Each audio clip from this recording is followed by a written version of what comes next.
डमरू के इस अध्याय में हम आपका स्वागत करते हैं। पहले संविधान, फिर आरक्षण, फिर डरने की बातें और जाति जनगणना की बातें करते करते राहुल गांधी आधी रात को ट्वीट कर बैठे। ईडी उनके घर पे छापा मारने जा रही है और वो ईडी का बाहें फैलाकर स्वागत करने के लिए तैयार हैं और वो चाय बिस्कुट के साथ अधिकारियों का स्वागत करेंगे। राहुल गांधी जिस दिन लोकसभा में शिव की बारात, चक्रव्यूह और जाति जनगणना की बातें कर रहे थे, हालांकि कोई भी विपक्ष सरकार से किसी कार्य को कराने की मांग करता है, पर राहुल गांधी मांग नहीं कर रहे थे। उनका अंदाज था कि उनकी सरकार बनती है तो वो जाति जनगणना कराएंगे। पर उसके एक दिन पहले जिस संसदीय क्षेत्र से वो 2019 से 24 के बीच में सांसद रहे, 24 में भी वो उसी वायनाड सीट से सांसद चुने गए थे, पर 2 सीटों से चुनाव जीतने के कारण उन्होंने वायनाड से इस्तीफा दिया था। उसी वायनाड में प्राकृतिक आपदा आ गई, जहां 300 से ज़्यादा लोगों की मृत्यु हो गई, 200 से ज़्यादा लोग लापता हैं।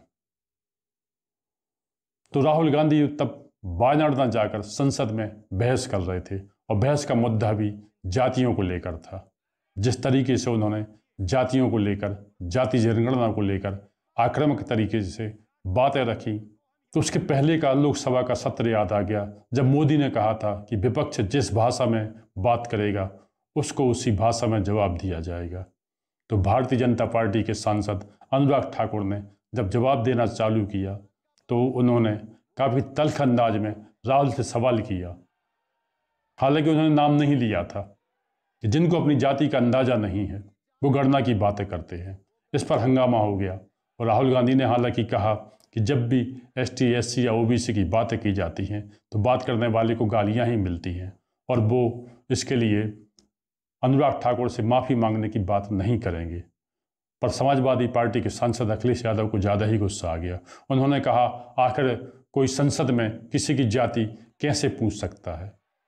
अब देश भर में चर्चा का माहौल बन गया कि जातियाँ सिर्फ सड़कों पर पूछी जा सकती हैं, संसद में नहीं पूछी जा सकती, क्योंकि इसके पहले राहुल गांधी पत्रकारों से लेकर न्यायाधीशों से लेकर कर्मचारियों, अधिकारियों तक की जातियां पूछ चुके थे। इसी को लेकर अनुराग ठाकुर के लोकसभा में दिए गए बयान को काफ़ी देखा गया और राहुल गांधी की जाति पर एक तरीके से पब्लिक ने रुचि दिखाना प्रारंभ कर दी। ये राहुल गांधी की एक दुखती रग है, क्योंकि वो अपनी जाति या तो बता नहीं सकते या बताना नहीं चाहते। और जब वायनाड की खबरें आईं तो वो वायनाड जाने के लिए तैयार हो गए, पर मौसम खराब होने की वजह से वो दूसरे दिन पहुंचे। वो अपनी बहन प्रियंका गांधी वाड्रा और KC वेणुगोपाल के साथ वायनाड पहुंचे, जहां उन्होंने प्रभावित इलाकों का दौरा किया और वायनाड में कांग्रेस पार्टी द्वारा 100 नए घर बनाने की बात कही। इसके पहले राहुल गांधी 19 और 2024 के बीच में वहाँ के सांसद रहे, तब उन्होंने सांसद निधि का सिर्फ 40% ही खर्च किया था। अब वायनाड से लौटने के बाद वायनाड को लेकर जो सवाल पब्लिक उनसे कर सकती थी या मीडिया जगत के लोग उनसे कर सकते थे, एक सवाल तो था ही, और सबसे बड़ा सवाल ये था कि सब में ये चर्चा चल पड़ी थी कि राहुल गांधी आखिर अपनी जाति क्यों नहीं बता देते। यदि अपनी जाति बता देते हैं तो सारे विवाद, सारे झगड़े वहीं खत्म हो जाएंगे। जाहिर है राहुल गांधी के लिए ये इतना आसान नहीं है। इसी को देखते हुए राहुल गांधी ने आधी रात को ट्वीट कर दिया कि ईडी के अधिकारी उनके घर छापा मारने आ रहे हैं और वो स्वागत करने के लिए तैयार हैं। इसके पहले भारतीय जनता पार्टी के बारे में कहा जाता था कि वो किसी भी बात को नैरेटिव बनाने में बहुत माहिर है, पर बदलते हुए परिवेश में राहुल गांधी को नैरेटिव बनाना आसानी से आ गया है, क्योंकि जहां उनकी जाति को लेकर जो माहौल बन पड़ा था उसको कोई और दिशा देनी थी। साथ ही उनके वायनाड को लेकर कोई सवालों से वो बचना चाह रहे थे, इसी को लेकर उन्होंने ट्वीट कर दिया।